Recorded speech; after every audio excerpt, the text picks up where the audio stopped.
Nuestros economistas ya están acá, un gran aplauso para ellos.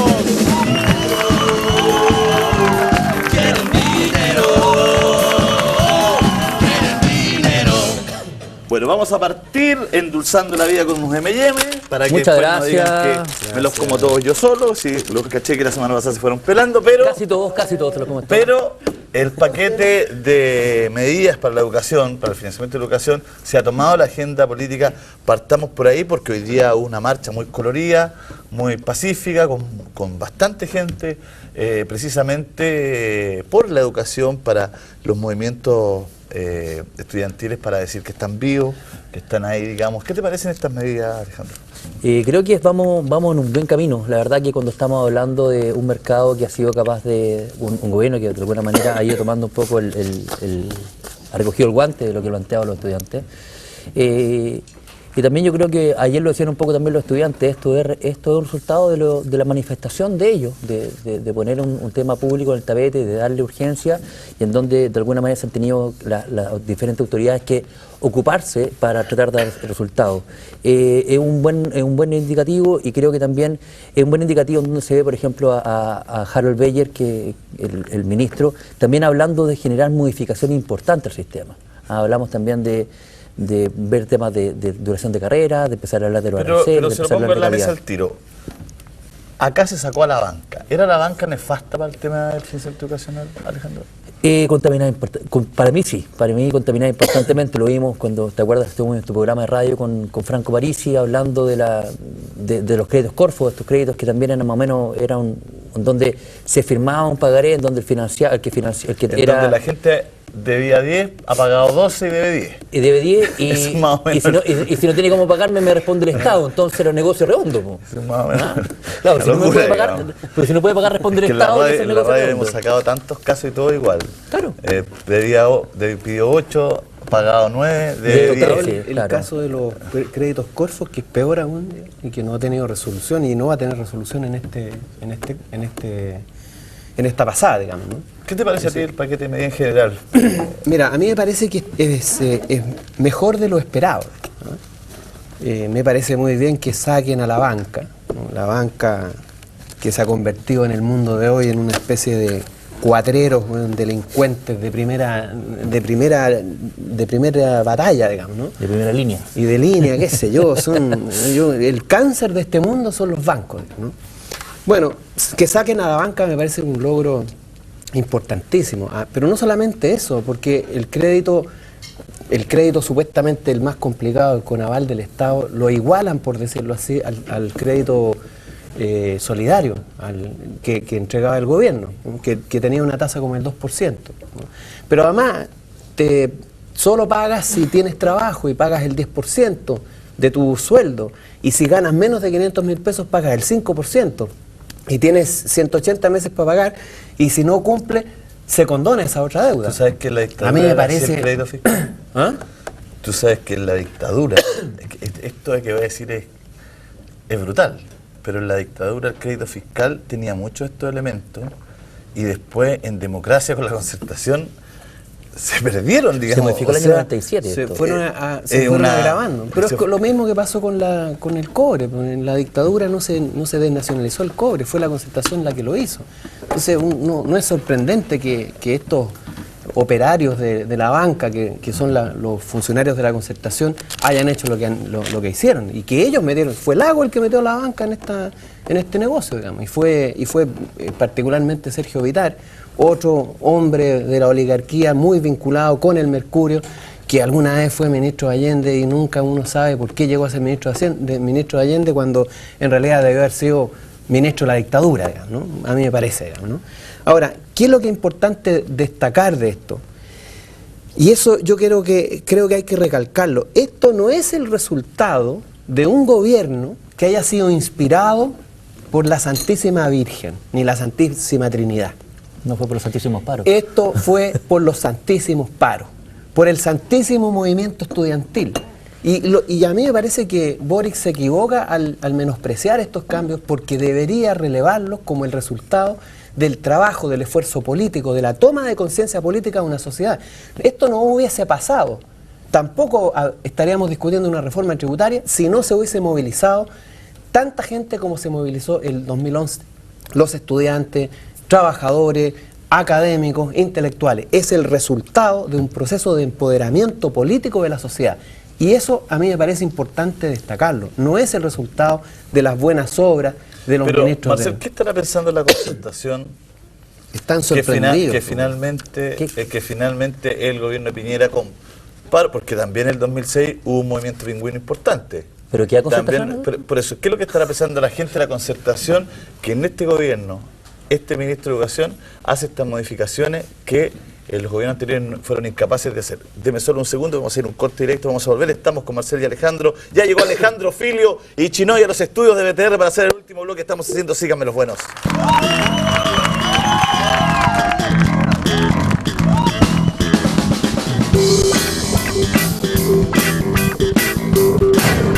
Plantea una pregunta: ¿qué estará pensando los líderes de la concertación de este paquete de medidas que anuncia un gobierno de la alianza? La primera pregunta que hay que hacerse es si ellos piensan. ¿O qué si piensan bien. ¿O qué concertación? Han llevado 20 años gobernando de la peor manera, sirviendo a los intereses de la banca, sirviendo a los intereses del capital financiero, sirviendo a los intereses de las multinacionales. Ellos no piensan, ellos le preguntan al presidente de la BHP Billiton qué tienen que hacer y lo hacen. Por lo tanto, ¿qué estarán pensando? Están confundidos, están divididos, no saben qué hacer. Se junta la DC con el Partido Socialista, por otro lado hacen otro bloque. Yo creo que ya como colectividad ya no piensan, ya no tienen capacidad de pensar, ya no tienen capacidad de responder, porque finalmente esto que deberían haber hecho ellos, lo hicieron gobiernos de derecha. Ahora, quiero insistir, no lo hicieron gobiernos de derecha porque esté en su pauta, en su genética. Es el resultado de la capacidad política de una sociedad de organización y de presión para exigir los cambios. Y así va a ocurrir, digamos, en la medida en que la sociedad se organice, se movilice, se articule y exija en la calle lo que tiene que, los cambios que tienen que ocurrir, van a ocurrir, no van a ocurrir de otra manera. Entonces a mí me parece importante mencionar esto, digamos, pero también me parece interesante decir también respecto a estas medidas que están fuera aquellos endeudados por el crédito Corfo, y esos créditos son los peores, ¿no? En promedio tienen una tasa de 8,5%, el Estado les entrega los créditos al 3,5%, ellos lo pueden poner al 8,5%, al 9% y al 12% también. Y si se atrasan, caemos la tasa máxima convencional y todo un negocio más redondo. Las cifras se estiman en 100.000 personas aproximadamente, esto no está claro cuántos son los afectados por esto, pero es una situación que también hay que resolver y que no está resuelta precisamente porque este grupo no se ha articulado suficientemente, no ha tenido la capacidad de instalar el tema en la discusión pública y en la lucha del mundo estudiantil, pero creo que es un tema que hay que resolver también. Alejandro, tú tienes otra arista al tema del plan para el financiamiento educacional. Decía, bueno, todo esto es bueno en la medida que las carreras no sean tan caras o no estén sobrevaloradas y que no sean tan largas, digamos. Yo creo que de todas maneras, en general, a nosotros nos falta como comunidad tener mayor transparencia con respecto a las cifras. Y efectivamente creo que lo primero, por ejemplo, creo que una muy buena iniciativa que hoy día nos ha puesto y una muy buena manera también que ayuda para generar indicadores, por ejemplo, generar un IPC en la educación superior, que la gente entienda de un año a otro por qué está incrementando la carrera, a ver cuáles son los costos significativos que han incurrido en diferentes elementos para ir mermando esta asimetría. Efectivamente, acá la pregunta que nosotros nos planteamos, bueno, ¿cuál es la diferencia que hay entre el arancel real y el arancel, ¿no es cierto?, referencial que está pasando hoy día con la universidad, porque si bien ahora la diferencia entre el arancel real y el arancel diferencial explicarle a la gente, la paga la universidad. Porque muchos tienen hijos o van a tener estudiando. Exacto. O quieren que estén en la universidad, que es la gran aspiración de la familia de clase media chilena, digamos. Hay un arancel referencial y ahí es donde va a cubrir el Estado. Exacto. Sí. Con este 2%. Pero no las carreras no valen en la universidad. Ellas van a tener que hacerse cargo de este diferencial que haya entre, es decir, si el Estado dice una carrera de medicina, nosotros como arancel referencial son 5 millones y una universidad vale 7 millones, hay 2 millones ahí que va a tener que financiar la universidad. Lo que pasa es que la propuesta también incluye modificar la forma de cálculo de este arancel referencial, lo cual me parece bien, hay que ver cómo lo van a calcular. Claro. Pero lo ideal es que se adecue lo más cercanamente posible al arancel real. Ahora, a mí me parece importante que existe ese arancel referencial, porque si no, en estas condiciones, las Chile es la universidades educación superior cobran más lo cara que del quieren. mundo. Sí, claro. Entonces, Las universidades cobrarían lo que quieren, ¿no? Ahora, es por eso es importante, importante que tenga este elemento. que ese arancel referencial se adecúe exactamente a los costos reales y que las universidades se sientan presionadas a ajustarse a ese arancel referencial.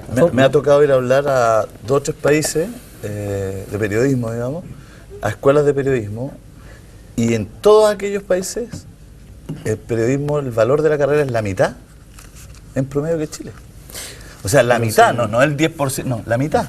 por eso es importante que estas medidas apuntan a generar Hablar de transparencia. Argentina, que es gratis. Exacto. No hablar de, por eso estos elementos Tenemos que hablar de Argentina.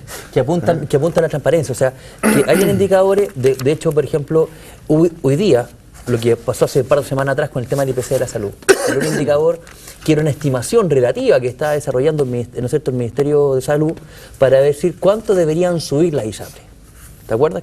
Y posteriormente las ISAPRES no subieron solamente eso, sino que subieron más de la cuenta, y automáticamente bajó, por ejemplo, la sensación de calidad del servicio recibido por la ISAPRES en la comunidad. O sea, en la medida que vamos generando mayores antecedentes para la toma de decisiones, por consiguiente y como consecuencia, la gente tiene también mayor argumento para poder orden de defenderse. cosas, uno siente, por ejemplo, el tema de la salud, el gran tema que no se trata en los medios porque es más árido, pero a la vez es mucho más importante, el de la transparencia en la acreditación de los hospitales públicos.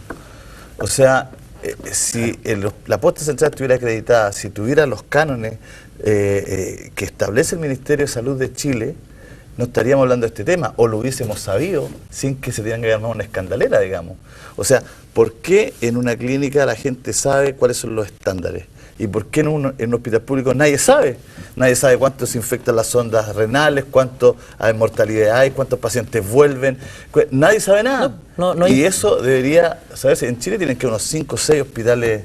Pero eso públicos. dice relación con la propia actitud del Estado frente a la educación, a la salud pública. A la salud. Porque si realmente tuviera un interés en fortalecer la educación, la salud pública, haría las inversiones necesarias. El problema de la salud pública hoy día en Chile es de dos tipos, digamos. Uno, negligencia del Estado, es decir, quieren arruinar la salud pública porque quieren fortalecer la salud privada. Ese es el negocio de la salud privada, es lo que le interesa a los actuales gobernantes y a los anteriores también, porque no quiero salvar de esto a la Concertación, que fueron los que más avalaron esto, digamos, ¿no? Pero hay un problema fundamental ahí de negligencia, de falta de responsabilidad frente a lo que es la salud pública, y hay otro problema que es de recursos, digamos, ¿no? Claro. Entonces, como no hay recursos, no se le asignan los recursos necesarios y suficientes para tener un buen sistema de salud pública, entonces se es negligente en cuanto a las exigencias y a los estándares que deberían tener. Son dos problemas que se cruzan y que se refuerzan mutuamente. Claro, y tienen que ver con el tema de transparencia que hablas tú en la educación, digamos. Claro, yo creo que para mí, dentro de todo el debate que se ha generado en la educación, creo que está quedando un concepto que es muy, muy importante fuera, que es la calidad. Uno realmente escucha los discursos del rector Vicente Pérez de la Universidad. Pero calidad va en directa relación con la acreditación. Con acreditación, pero con acreditación también internacional. O sea, nosotros estamos mucho mirando en el ombligo y no estamos mirando, bueno, cómo están los cánones al resto del mundo. Cuando tú hablabas un poco de cortar las carreras... Es que si miramos de afuera hay que cortar las carreras. Exacto. De hecho, nuestras carreras en promedio son un 46% más grandes que el promedio de la OECD. Entonces, y obviamente, si nosotros sinceráramos los datos y llevamos información, se hacía más complejo. Sí, las claro. carreras universitarias en Chile son el 46% más largas de extensión en que el tiempo. promedio de la OECD. Y de hecho, por ejemplo, el tema de la docente referencial, ¿de dónde sale? ¿Por qué en un momento determinado? Yo me acuerdo que lo comentábamos con Franco cuando fue de Carlos a Chile, cuando mandó una minuta preguntándole al jefe de Educación Superior el año 2006, preguntándole al Ministerio de Educación por qué había una diferencia en el hacer referencial entre la Universidad de Chile y la Universidad Católica por la carrera de Ingeniería Comercial. Y no tuvo respuesta. Y hoy día, como precandidato presidencial, se sigue haciendo la misma pregunta. O sea, han pasado 6 años en donde estas simetrías siguen creciendo. Nadie sabe cómo se calcula el arancel referencial, nadie sabe cuál es el arancel real.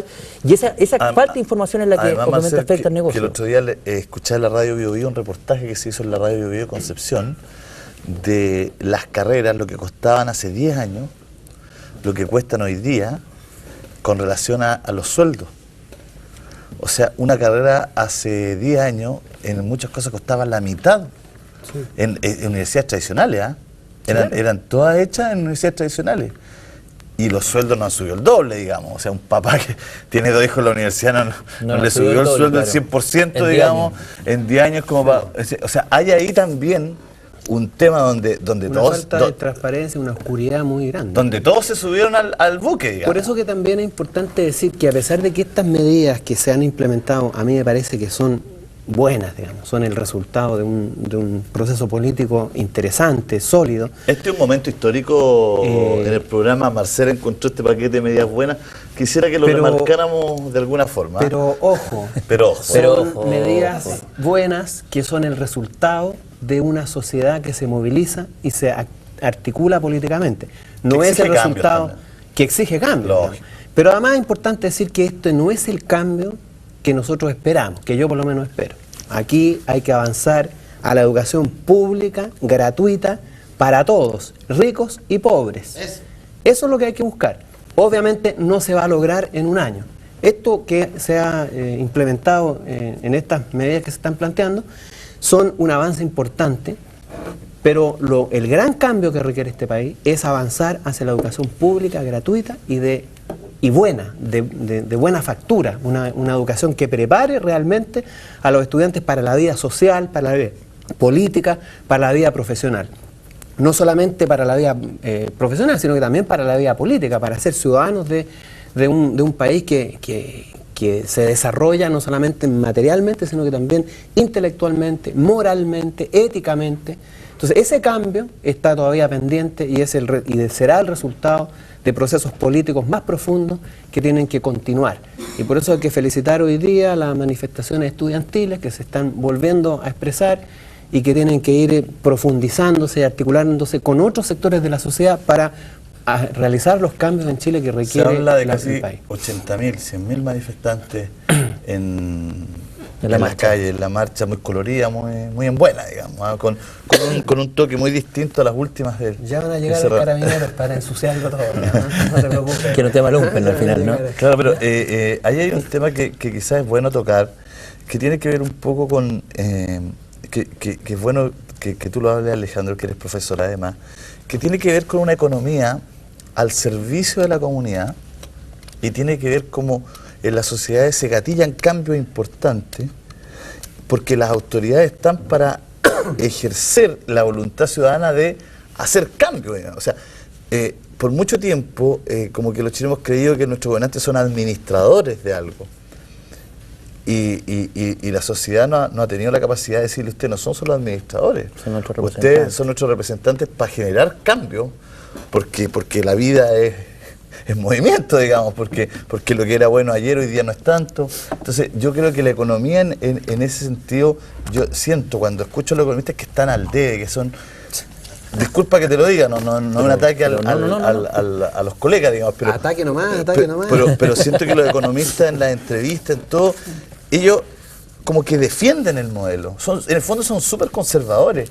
Como que su salario depende de eso. Lo políticamente correcto. La empleabilidad de los economistas hoy día depende de cuán adheridos están al sistema o no, digamos. Es cuestión de ver... Falta un poco de independencia, ¿no?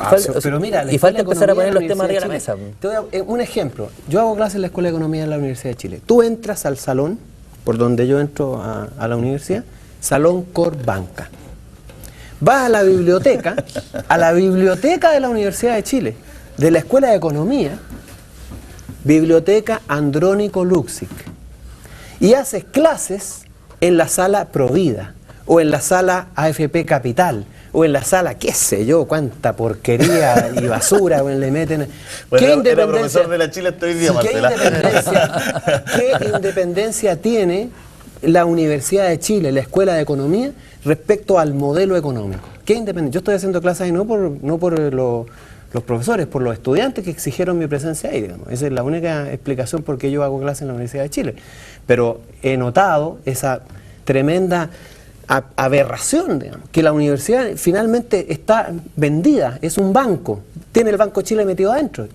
Entonces a mí me parece que ¿qué independencia tienen los economistas hoy día de lo que está ocurriendo? Digamos, si tú lo has escuchado en esta última semana respecto a lo que hizo Argentina, amenazando con las penas del infierno a la Argentina por haber nacionalizado YPF, cuando Argentina ya estaba estaba amenazada el año 2001, cuando hizo el default del famoso... cuando decidió no pagar el 70% de la deuda, le hicieron las mismas amenazas.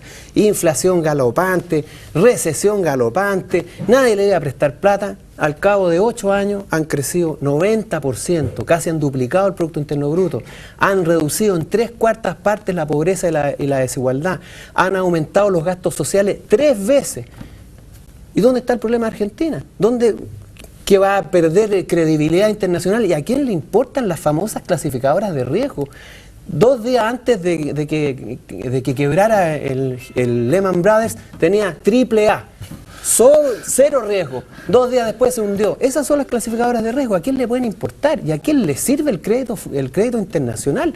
El crédito internacional hoy día está reventando a la economía europea y a la economía norteamericana. Así que si no le prestan plata a Argentina, mejor que no le presten plata, porque en realidad endeudarse con los bancos es realmente como que los piratas te prestaran plata, digamos. Eso es más o menos peligroso, digamos. Oiga, ¿no? Alejandro, ¿y usted siente que falta un poco generar una mirada desde la economía social, digamos, desde el cambio, y no tanto desde mantener la estructura? No. Bueno, sin lugar a dudas, de hecho es lo que nos ha motivado y un poco lo que nos lleva a estar en medio, lo que nos lleva a estar acá, de decir, bueno, hoy día es perfecto, un modelo económico que funcionó, pero hoy día ese modelo requiere ajustes, requiere perfeccionamiento, requiere que sea más equitativo. ¿Sabes por qué te pregunto, Alejandro? Porque estamos frente a un paquete de medidas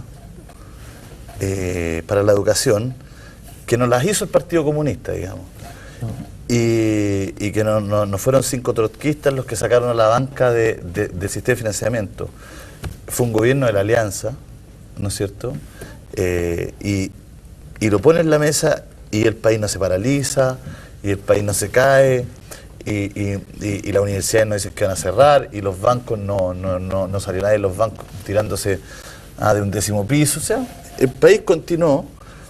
Y hoy día encontramos todos transversalmente que esto fue bueno, claro, que es lo más normal, y que esto siempre, que es lo que pasaba hace 2 semanas atrás, que esto seguía así. O sea, entonces ahí es donde yo digo, chuta, ¿qué?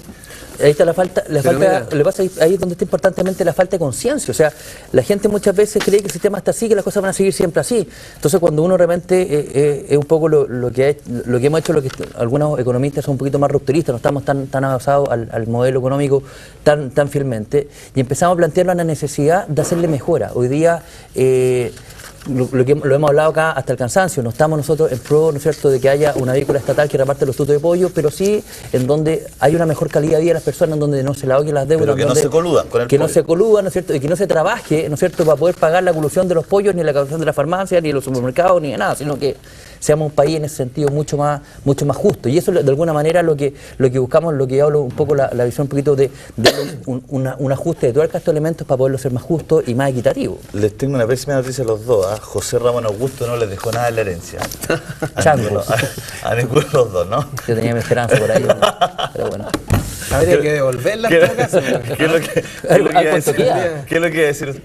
¿Cuánto queda después de todo lo que tiene que devolver? Claro. Vamos a ver cuánto les dejan. Un par de M&M quizás le acuérdate que acá uno cuando toma la herencia se hace el dueño de los pasivos y de los activos, así que en una de esas capaz que tenga que verse con lucas de vuelta. ¿Qué es lo que decir usted? Precisamente iba a hablar cuando estaba hablando. Yo quería recordar nomás que el mismo ministro de Educación, Harald Beyer, reconoció que efectivamente el sistema como funcionaba le salía más caro al país y al Estado. Lógico. Le salía más caro, o sea, al final tenía que pagar más de lo que le significa. O sea, esto de que por ejemplo, se van a condonar las deudas después de los 10 o 15 años de estar pagando, al Estado le va a salir probablemente 1/3 menos, o más de 2/3 menos de lo que hoy día le significaba pagarle a la banca cuando los estudiantes no pagaban. Claramente. Es una suma... balance, esta cuestión no tiene sentido, era un absurdo. Si tener a la banca ahí era un absurdo, te resultaba mucho más caro para el Estado, porque el Estado tenía que hacerse cargo de las deudas cuando los estudiantes no pagaban. Entonces mejor... Cero riesgo y puro ganancia nomás. Y como los bancos obviamente no prestaban la plata al 0%, ¿no? Entonces obviamente la deuda de los estudiantes crecía mucho, y en consecuencia cuando no pagaban el Estado tenía que hacerse cargo. Y eso le sale más caro, mucho más caro, que pasarle la plata a los estudiantes que no paguen. No sale de hecho, mañana obvio, están presentando en teoría lo que la tan mentada reforma tributaria, que parece que simplemente hacer un pequeño maquillaje nomás. Pero entre los tópicos que se rumorea que a lo mejor van a tocar dentro de esa reforma en cuanto al impuesto a las personas, es que parece que se va a incorporar dentro de ella el que sea deducible impuestos también el tema educativo. Porque lo que decía un poco también, retomando un poco lo que hablaba Marcel, hay que entender que también al Estado, cuando tenga una población más educada, efectivamente la contribución de esa persona al PIB va a ser mucho más mejor que una persona que no esté calificada. Y ese elemento sí es una medida bastante importante. A mí sí, lo último que me da miedo con respecto a esta famosa reforma educacional, y yo tengo mis aprensiones con respecto a la Superintendencia de Educación, en donde nuevamente se siguen dependiendo gobiernos, se siguen siendo cargos de confianza, van a durar 4 años. El superintendente lo más probable es que no les pueda pegar muy fuerte, porque después el superintendente al 4º año se va a tener que ir de rector a una universidad. Entonces, esa independencia hay que ver también de qué manera se genera. Que haya, ¿no es cierto?, que todas las superintendencias que están de alguna manera velando por el cumplimiento de las normas y son las que tienen que sancionar en valores, en banca y en educación, tengan independencia, que sean, ¿no es cierto?, apolíticas, que duren por lo menos 10 años. Que no sigan el camino a la otra superintendencia. No, que todas. Claro, por eso que finalmente esta no sea una más que caiga en el mismo proceso de poder, que después de 4 o 5 años se van y son rectores. Porque no les queda otro, porque lo más probable es que para poner un superintendente de educación voy a tener que sacar a una persona que conoce el sistema, que es técnico, y después, ¿qué va a hacer? Esa persona tiene que seguir pagando sus compromisos financieros, tiene que seguir pagando hipoteca, tiene que seguir pagando universidad. Entonces, lo más probable es que esa persona tenga que volver a emplearse, y dónde se va a saber emplear, donde lo único que sabe, que efectivamente es nuevamente educación. Entonces, ahí es donde se pierde un poquitito esa mirada más crítica que debería tener el sistema como un ente fiscalizador, en donde es imperativo, como se propone, que seamos capaces de vincular la superintendencia de los 4 años que dura el gobierno. Marcel, una pasadita por Argentina. Alejandro, ¿usted de los que cree que Argentina se viene abajo? Yo creo que va a estar con Messi problemas de ya plata. Se viene un poco abajo. Sí, bueno, sí, es como Messi ya. Hoy día lo están acusando de traidor. Claro. Querían ver, en Argentina lo querían ver como jugaba en Barcelona. Bueno, en Barcelona jugó como jugó en Argentina. Sí, lo que pasa es que hay un tema. Argentina de todas maneras sigue estando sin plata. Y sigue teniendo una presión inflacionaria muy grande, y cuando la inflación inflacionaria la inflación es más grande, el crecimiento se nos genera siempre una debacle. Entonces yo sigo teniendo mal pronóstico reservado de Argentina con respecto a sus plata. De 6 meses a 1 año yo creo que vamos a estar con un problema serio. O sea, el otro año Argentina podría estar con problemas. Para mí sí. A mí me da risa eso, porque la verdad es que los economistas, cada vez que hacen pronósticos, sobre todo estos pronósticos, se han equivocado y se vuelven a equivocar y vuelven a repetir el mismo error. Yo no hago ningún pronóstico. Yo simplemente digo lo siguiente: cuando Argentina declaró el default, que se llama, que es el no pagar, el no pago de la deuda, 70% dijo, aquí no se paga nada. 70% no lo pagó. Eso fue el 2001. Se hizo exactamente lo mismo. ¿Quién gobernaba ahí? Kirchner. Pero Néstor Kirchner. Bueno, se hicieron los mismos augurios. Argentina entra ahora en una espiral inflacionaria. Argentina entra en una espiral depresiva. A Argentina no le van a prestar plata nadie. Bueno, 8 años después es el país que más ha crecido en todo el hemisferio. Ha reducido la pobreza. ¿Pero qué precio? Los precios de las carnes, los precios de los combustibles. Bueno, pero obviamente tienen manejado los precios porque les interesa hacer políticas sociales, Marcel, que los precios no suban tanto, Marcel, de acuerdo, pero por otro lado... Pero la pregunta es la siguiente. Los resultados pero espérate, la pregunta es esta. ¿Los resultados de Argentina hoy día confirman los pronósticos nefastos que se hicieron cuando declaró el default? ¿Lo confirman o no? No lo confirman, pues. A ver, entonces, ¿a dónde le queda plata a los argentinos ahora? Pero si no necesitan plata, ¿para qué quieres plata? ¿Y por qué están tan preocupados? Oye, cuando los bancos te prestan plata te revientan. Pregúntale a los españoles cómo lo tienen con los ataques especulativos, que lo hacen pedazos. ¿Pero por qué están tan preocupados entonces que no se les fueguen los dólares? Porque obviamente no quieren necesitar endeudarse, pues. Eso es una política inteligente. O sea, si yo no quiero necesitar endeudarme, entonces yo mantengo equilibrio en la balanza comercial de tal manera de no necesitar requerir de la banca internacional para poder financiar mi déficit. Entonces pero le pasa que estuvieron apretados de plata, por ejemplo. Bueno, metieron las manos en el... ¿Pero quién no está apretado de plata hoy día? Pregúntale a los Estados Unidos. Bueno, pero metieron la plata... Pregúntale a España, pregúntale a Grecia, pregúntale a Inglaterra. Están todos reventados. No tienen plata, güey.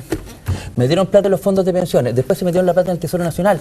Ahora, perfecto, puede ser que CPF sea una serie de otras empresas nacionalizadas. Pero no es mejor meter mano a esas plata que pedir plata. Pero mira lo que hace Estados Unidos. ¿Sabes lo que hace Estados Unidos?